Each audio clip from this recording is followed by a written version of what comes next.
Hello, my friends. Welcome. Show your support by liking, commenting, and subscribing. I never thought I'd spend New Year's Eve alone. But after the breakup, after the friends who suddenly had plans, I found myself walking the icy streets toward a tiny apartment I had rented just for the night. My plan was simple: hot chocolate, a cheap horror movie marathon, and sleep before the year turned. Nothing fancy, nothing social. Safe. The apartment was small, on the top floor of a building that groaned under the winter wind.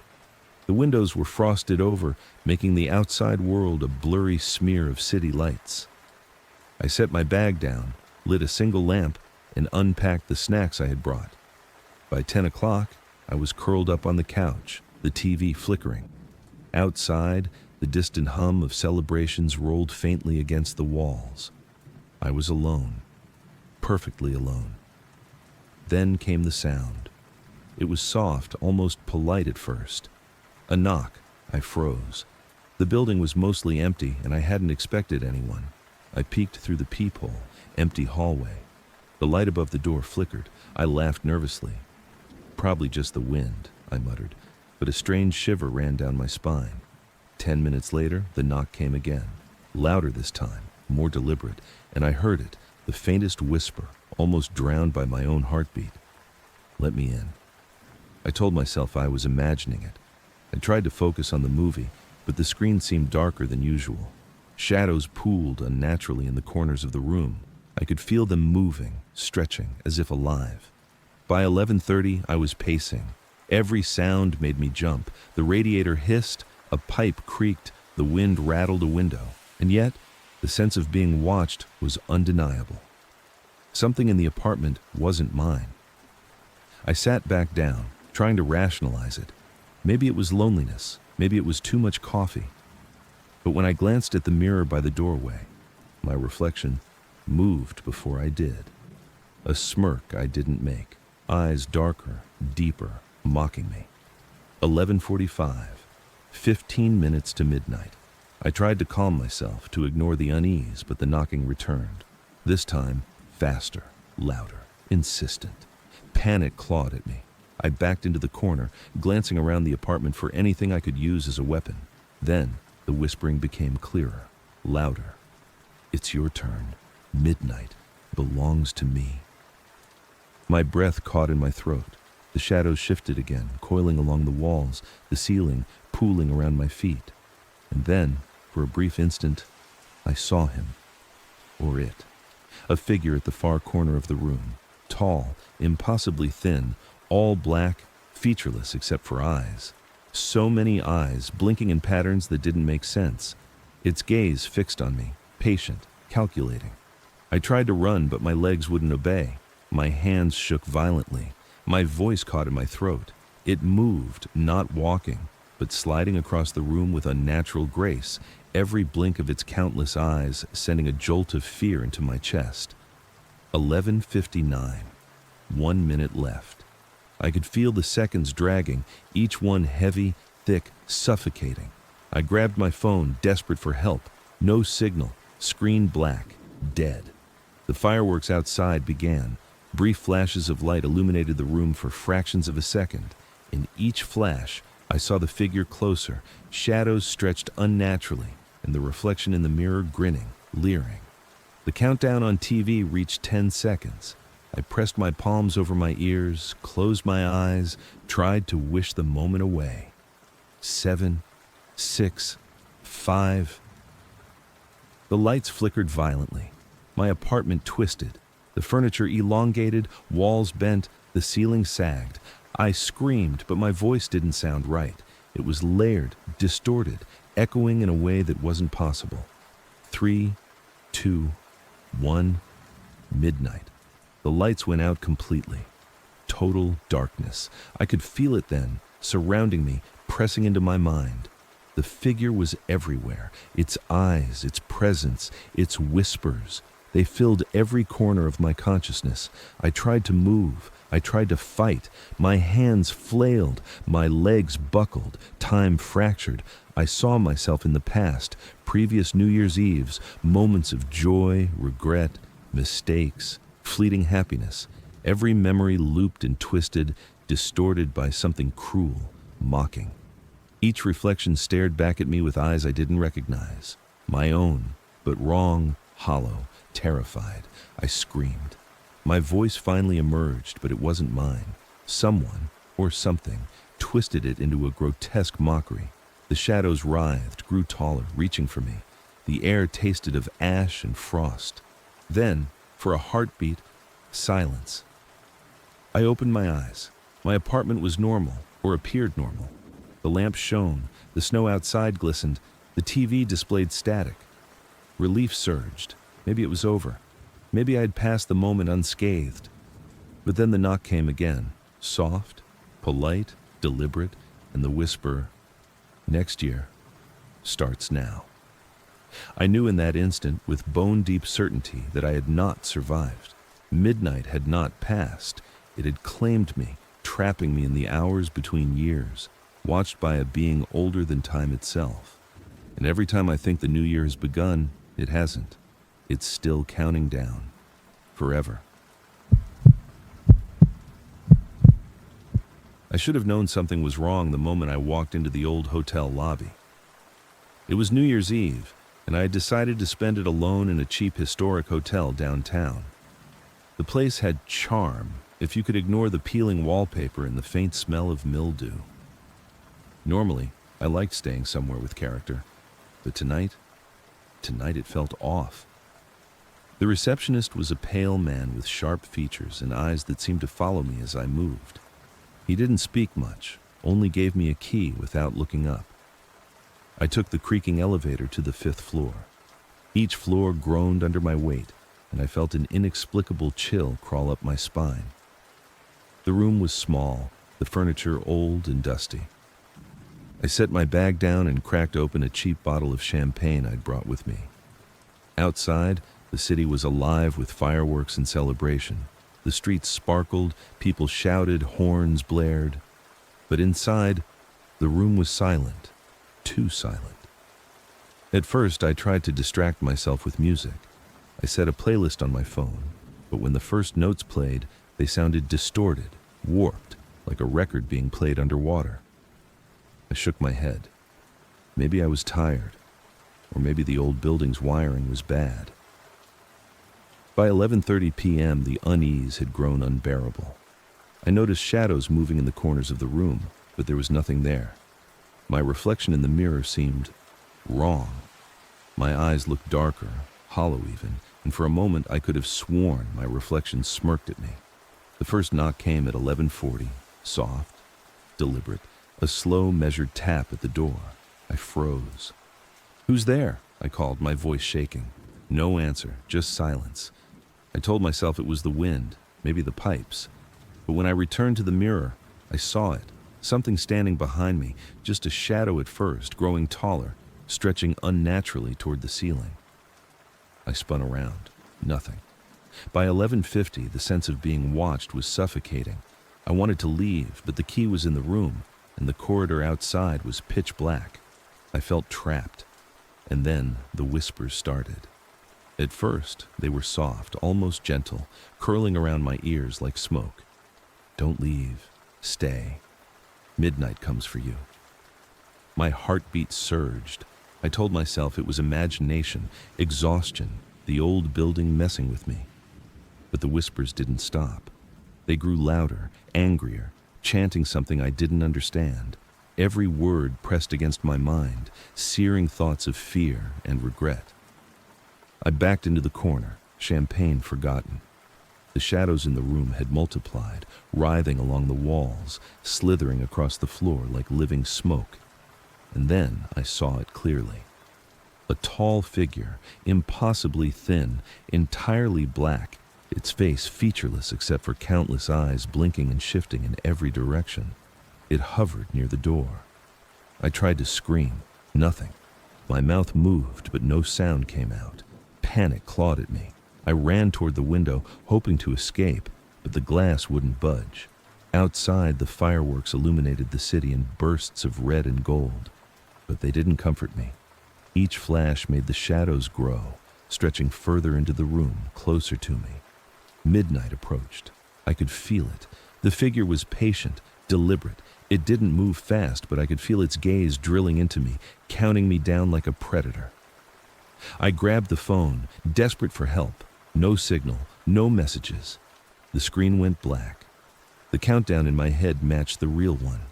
10, 9, 8. By the time the city's fireworks were booming outside, the figure had crept closer, dragging its impossibly long limbs across the walls, ceiling, and floor. Its eyes reflected the city lights, thousands of tiny burning orbs staring directly at me. 3, 2, 1. The lights flickered, then went out. Total darkness. I could hear the whispers become a scream inside my head, a cacophony of voices, memories, regrets, and fears. My body felt weightless, suspended, as if I was floating in the space between moments. And then, the figure was on me.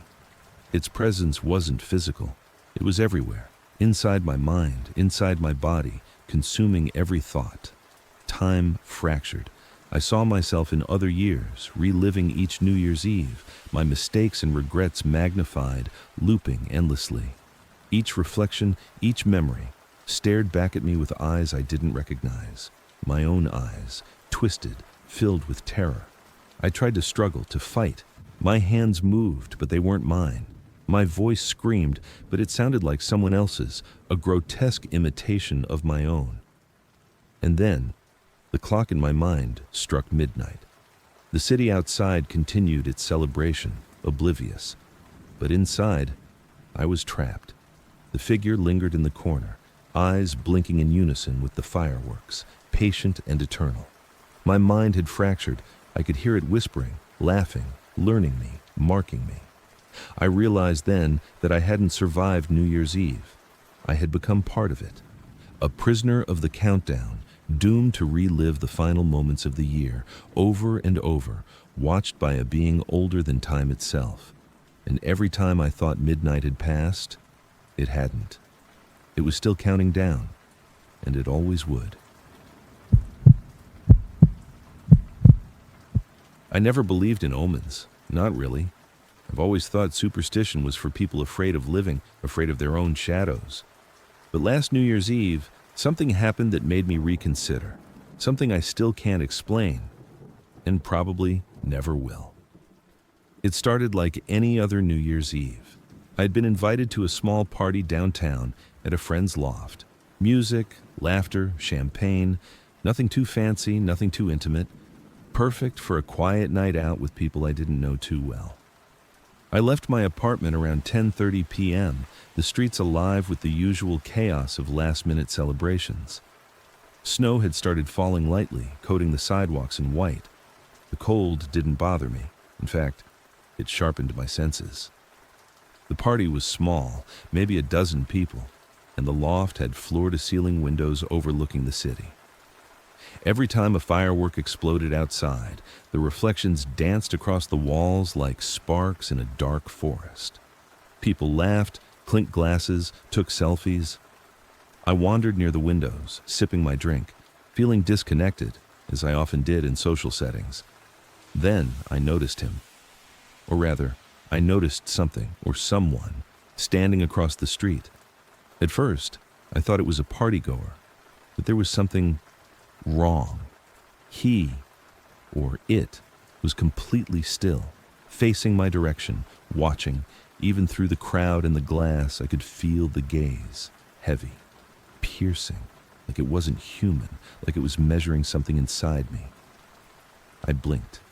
He, or it, was gone. I laughed nervously, assuming it was my imagination, but a chill ran down my spine that I couldn't shake. As the night went on, the party buzzed around me, but I kept glancing outside. Occasionally I'd see that figure again, always in the shadows, always watching. And then the whispers started. Soft, unintelligible murmurs at first, so faint I thought it was the wind, or maybe music from another apartment. but the whispers grew louder, threading through the music, curling around my ears. They weren't coming from anyone in the room. I tried to ignore it. I focused on the countdown clock on my phone.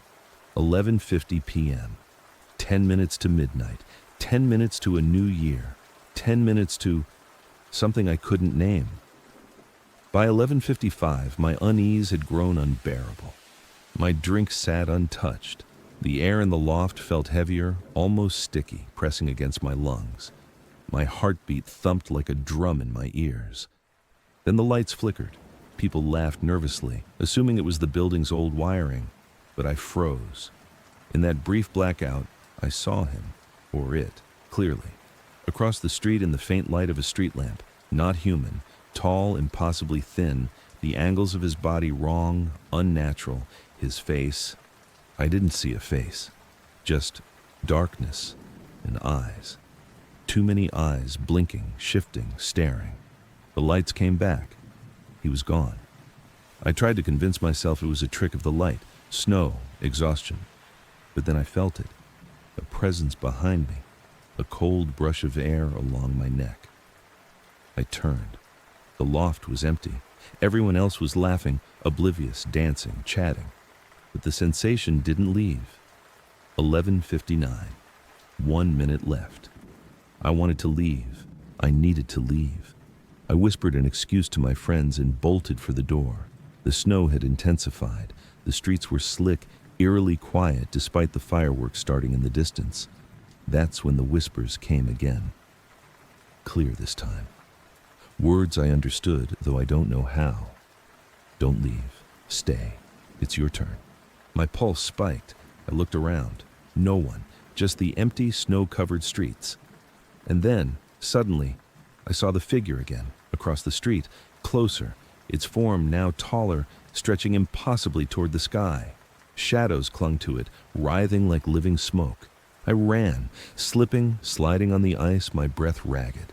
The fireworks exploded around me, dazzling bursts of red and gold that should have comforted me. But they didn't. They highlighted him, or it. Every flash made the shadows writhe, moving faster, reaching out. I reached my apartment building, threw open the door, and slammed it shut behind me. Heart pounding, I leaned against it, shaking. The lobby was empty, eerily silent.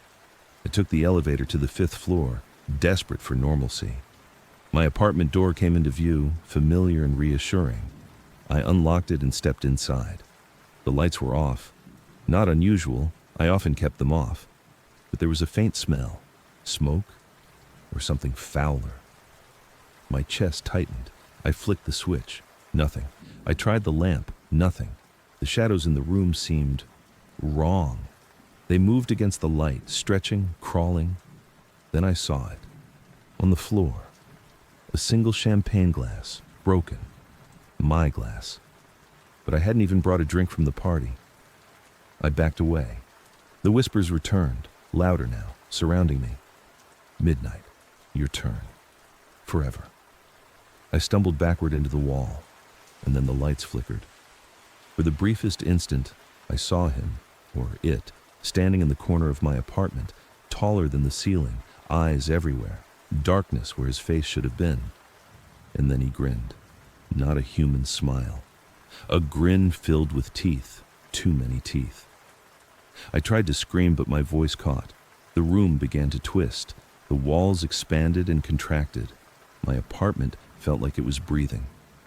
I could hear my own heartbeat, distorted, echoing in the corners. The clock on my stove ticked over to midnight. Nothing happened. Relief surged through me. Perhaps it was over. Perhaps. Then the figure moved, not walking, sliding, across the walls, across the floor, across the ceiling. Its form multiplied in every reflective surface. Every mirror, every window, every dark corner held its eyes, staring at me, following me. I backed into a corner, shaking. My phone vibrated. A message. No sender, just one line. Next year starts now. The room went black, total darkness, and the whispers became screaming. Not outside, not in my ears, but inside my head. My memories, my regrets, my fears, they all shouted at me. I saw every New Year's Eve I had celebrated, every mistake, every lonely night, every fleeting happiness looping endlessly. Then, as suddenly as it had started, the silence. The apartment returned to normal, or as normal as it could be. My clock read 12:01 a.m. I was alive, or so I thought. I tried to move. My body obeyed, but something was off. My reflection in the mirror didn't match me. My hands moved, but the reflections didn't. My own voice. When I tried to speak, it wasn't mine. I ran to the window. Outside, fireworks illuminated the city. Life carried on. Normal. But I knew the truth. I hadn't escaped. Midnight hadn't ended. It had claimed me. And somewhere in the shadows, it waited. Watching, learning, counting down for next year. And the year after that. Forever. I always loved New Year's Eve. There was something intoxicating about standing on the edge of one year and peering into the next, imagining a clean slate. But last year was different. I'll never forget it. I decided to spend New Year's Eve alone for the first time in years. My friends had other plans, parties, trips, family gatherings. I had the apartment to myself, my small, cluttered one-bedroom in the older part of the city, cozy, quiet, and perfect for reflection. Or so I thought. The evening started normally. I ordered takeout, poured a glass of sparkling cider, and set up my laptop to stream a live countdown from Times Square. The city outside buzzed faintly through the cracked window, but my apartment was calm, almost too calm. The kind of calm that feels like a lull before a storm. I remember hearing the first odd sound around 10:30. At first, I dismissed it as plumbing. A faint thud, like a heavy object dropping somewhere in the building. Then another, and another. The timing was off, irregular, almost deliberate. I froze. My apartment was on the 4th floor, and no one had been there all day. No delivery, no visitors. I rationalized it. Maybe someone upstairs, maybe the wind. By 11, the noises had grown louder, closer. I could hear a slow scratching along the walls, the sound of nails or claws scraping against plaster. My stomach twisted. "Get a grip," I muttered. "It's nothing." I poured another drink and tried to watch TV, but the volume felt muted, distant. The air suddenly became dense, heavy, like I was breathing through water. I rubbed my arms and tried to shake the unease. Then the first knock came. Soft, polite, but somehow wrong. Too deliberate. I stood frozen.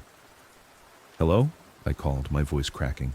No answer, just the faint echo of my own voice bouncing back from the hallway. I wanted to ignore it, but instinct told me to check. I approached the door slowly, peering through the peephole. Nothing. Empty hallway.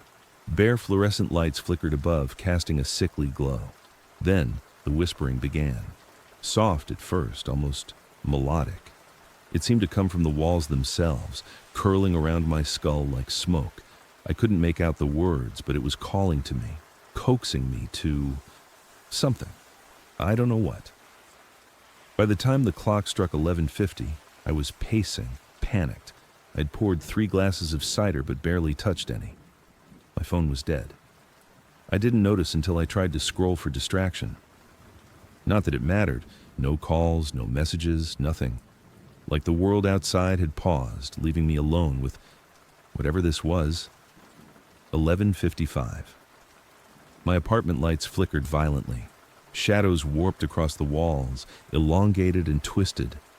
For a brief second, I thought I saw a figure, tall, thin, standing in the corner behind the couch. I blinked. Gone. I laughed nervously. "I'm losing it," I said aloud. But the whispering continued, louder now, almost urgent. The countdown began on TV. 5 minutes to midnight. I gripped the arms of my chair, heart hammering. Then I heard footsteps, slow, deliberate, on the floor above me. Not tapping, not casual, stomping, heavy, menacing. Midnight drew near. My apartment felt different, wrong. I could feel it. A pulse beneath the floor, a vibration in the walls, and the shadows. They weren't obeying physics anymore. They stretched toward me, reaching as if alive. And then the lights went out. Complete darkness. I stumbled, my hand brushing against the couch, the table. My glass shattered on the floor. The wind outside howled, even though all the windows were closed, and I heard it. A voice, not human, not male, not female. Something old, vast, dripping with malice. Welcome to your new year. I screamed, but no sound came out. My mouth opened and only silence poured forth. Panic clawed at my throat. Then I saw it. A shadow, impossibly tall, standing at the far corner of the room. It moved, but not like anything living. It stretched and warped with each step, growing taller, darker, more hungry. Its presence pressed against my mind, invading my thoughts, twisting my memories. I could feel my own fear reflected back at me, magnified, crushing. I tried to run. I lunged for the door, but it wouldn't budge, locked from the outside. My apartment, the place that had always been safe, had become a trap. The shadow advanced. Its form flickered in the dim light from the fireworks outside. I caught glimpses of eyes, too many eyes, millions of them staring into mine. My chest tightened, every breath a struggle. And then it whispered my name. Not my full name, just my first name, like it had been waiting for me, learning me, stalking me through years. I fell to my knees. The floor beneath me felt like liquid, swallowing me inch by inch. I screamed again, finally finding a sound, but it was drowned out by the echo of the city's countdown. 10 seconds to midnight. The fireworks began. I could hear them clearly now, each bang resonating through the walls, shaking the floor. And in those bursts of light, I saw the world around me distort. My apartment stretched impossibly, doors appearing where none should be, windows opening into impossible skies filled with twisting fireworks that smelled like ash and decay. 3, 2, 1, and then nothing. Silence. Darkness. I opened my eyes. I was lying on the floor of my apartment, the morning sunlight streaming in through the window. The city outside was alive again, noisy, normal. I laughed nervously, relief flooding me. Just a nightmare, I said aloud. A horrible, stupid nightmare. But something was wrong. I could still hear the whispering, soft, persistent, coming from the corners of the room. The shadows were too dark, too thick. And when I glanced at the calendar, the date had not changed. It was still December 31st. The fireworks outside hadn't happened yet. The phone on the table was still dead. And the knocking began again, slow, deliberate, polite, wrong.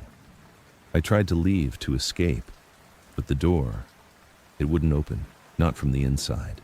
And then I realized, with a cold, bone-deep certainty, midnight hadn't ended. It wasn't going to. I was trapped in the last moments of the year, over and over, watched by something that thrived on anticipation, fear, and isolation. The countdown was eternal, looping, a never-ending promise of terror. And every time I tried to scream, the shadow learned my voice, twisted it, and sent it back, laughing. It had claimed me for the new year, forever. I should have known something was off the moment the calendar flipped to December 31st. My apartment felt colder than usual, though the heater hummed in the background. The city outside sparkled with the usual chaos, fireworks, honking cars, and the deafening cheer of people counting down the final seconds of the year. But inside my apartment, it was silent. Too silent. I had planned a quiet New Year's Eve for myself. No crowded parties, no awkward small talk. Just me, a bottle of cheap champagne, and a stack of horror movies to carry me into the next year. It was supposed to be comforting, familiar. But as the evening wore on, a creeping unease settled over me, like a shadow inching along the walls. It started with small things. A flicker of the lights when I poured my first glass of champagne, a whisper of static on the TV even though it was off. I told myself it was nothing. just my imagination. But then the first knock came. A soft, deliberate rapping at the door. I froze, glass in hand, heart skipping a beat. It was late, and I hadn't invited anyone. My apartment building was mostly empty. Everyone else had gone home or to parties. "Hello?" I called, trying to keep my voice steady. No answer, only silence. I shrugged it off, probably some kid playing tricks or the wind, yet the feeling didn't leave me. It grew heavier, more pressing, like someone, or something, was breathing just outside. Hours passed, the city's fireworks echoing faintly in the distance. I tried to distract myself, watching movies, checking my phone, scrolling through social media. The clock ticked closer to midnight, and with it, my unease deepened. That's when I heard it, the sound of laughter, low and guttural, echoing from the hallway. Not the playful kind, but something harsh, animalistic. I froze, straining to hear. It stopped when I strained too hard. Then came the scratching, nails or claws dragging slowly across the wood of my door. My pulse jumped, and I pressed my back against the couch. Okay. It's nothing, I whispered to myself. Just the building settling. But I knew better. Midnight drew nearer. I could see the fireworks beginning outside my window, bursts of red, green, and gold lighting up the skyline. I wanted to go downstairs, join the crowd, feel normal for just a few seconds, but a part of me couldn't leave. The door. I couldn't leave it closed either. I felt eyes on me. Then came the whispering. Soft, unintelligible words like a chant, curling around the edges of my mind. I couldn't make out the language, but the tone was sharp, malicious, pulling at something deep inside me. The air in my apartment grew heavier, almost viscous. My champagne glass rattled on the table, though I hadn't touched it. I wanted to run. I wanted to scream, but my legs felt glued to the carpet, and then the lights went out. The apartment plunged into darkness, the only illumination coming from the sporadic flashes of fireworks outside. In those flickering moments, I saw it. A shadow in the corner. Tall, humanoid, but distorted, like the darkness had taken human form. It wasn't moving toward me yet, but I could feel its attention, its awareness, like I was the only thing keeping it anchored in this reality. I stumbled backward, heart hammering, knocking over the champagne. The glass shattered. I could hear its whispering now, words clear as if it were right next to my ear. The new year belongs to me. I bolted to the door, fumbling with the lock. My hands trembled violently. I needed to get out, to escape this nightmare before midnight struck. But the door wouldn't budge. It was locked from the outside. Then I noticed the windows. Normally, I'd never considered climbing out, but desperation makes you do strange things. I ran to the nearest window and yanked at the latch. It was jammed. Something heavy pressed against it from outside, rocking the frame. A scream ripped out of me, raw and desperate. I didn't know who or what I was screaming at. I didn't care. And then the fireworks exploded outside in a perfect chorus of light and sound. Midnight had arrived. At first, nothing happened. Relief surged through me. Maybe it was just my imagination, I told myself. Maybe I'd been scared for nothing. But then the apartment changed. The walls seemed to breathe. Shadows stretched unnaturally long, twisting and writhing as though alive. My reflection in the broken glass of the champagne bottle didn't move when I did. The air grew thick with the scent of smoke and rot. And I heard them. Thousands of whispers now, echoing from every corner, every crack, every dark space. New year, new fear belongs to me. I turned toward the shadow in the corner, expecting it to attack. Instead, it spoke. A voice, both familiar and alien, a twisted mockery of my own. You celebrated another year, alone. That's perfect. It's time for a new beginning. The room tilted, warped. My body felt heavier, anchored by some unseen force. The shadow moved closer, or maybe I was being pulled into it. I couldn't tell anymore. Then came the touch. Cold, like liquid metal, sliding over my skin, seeping into my veins. Panic clawed at me, but I couldn't move. I tried to scream again, but no sound came out. My reflection in the window now grinned at me, a cruel, impossible smile that wasn't mine. And then I understood. This wasn't just a shadow. It wasn't just fear. It was time itself, or something older, something that consumed moments and memories, feasting on the cusp of endings and beginnings, and I was its offering. The fireworks outside suddenly stopped. Silence. A deep, heavy silence that pressed against my eardrums. And then, as if a switch had been thrown, the apartment was filled with the sounds of my own life, the memories of birthdays, failures, laughter, heartbreaks, all looping in a nightmarish symphony. I could see myself at each moment, trapped, reliving every regret, every misstep. "You wanted a quiet new year," the shadow hissed. "Now you'll have eternity." And then, everything went black. I woke up, or thought I did. My apartment was normal, warm, quiet. The calendar said January 1st. My champagne glass was intact, untouched. The city outside roared back to life, oblivious to the horror that had passed. I breathed a sigh of relief. Maybe it had been a dream, a nightmare brought on by too much loneliness, too much fear. But then I heard it. A soft knock at the door. I froze. I didn't answer, but I knew. Midnight wasn't over. Something had followed me into the new year, and as the echoes of the first New Year's fireworks faded into the night, I realized with bone-deep certainty that I wasn't alone, and I never would be again. If you enjoyed this, don't forget to subscribe for future videos.